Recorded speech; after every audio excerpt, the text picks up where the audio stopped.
په مړي پسې ختم کول څنګه دي ختم کول چې پسې کې بالکل جایز سراج مشر کراچي نه قرآن شریف ختم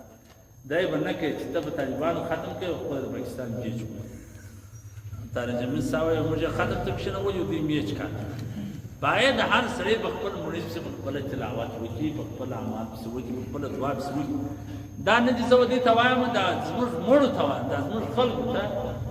چې تی په ژوند کې یو صدقه وکړي په پلار پسې ته ختم ګور زموږ د کور سره مدرسه د دې یو سړی راغلی د ویلو زه د زما په نیکه پسې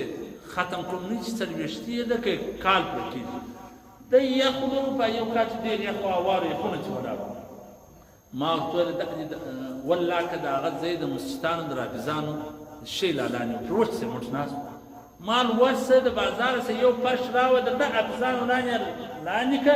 بیا به ستا نیکه د کالو د څلوېښتي انتظار نه کړي بس چې دا حافظانو قرآن ته کښېنستل دله به یې ثواب راوایي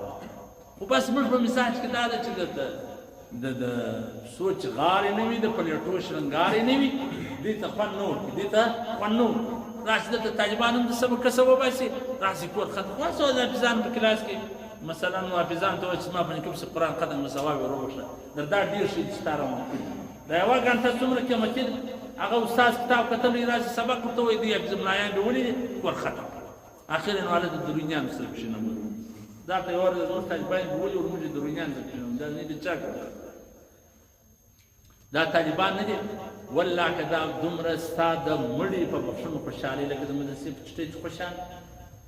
دا د وایي دوه طالبان ختم نه کړي ولي سپین ږیري مړ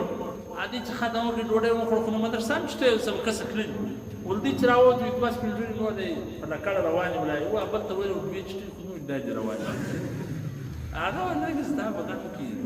بل ختم بالکل ثواب تلاوت قرآن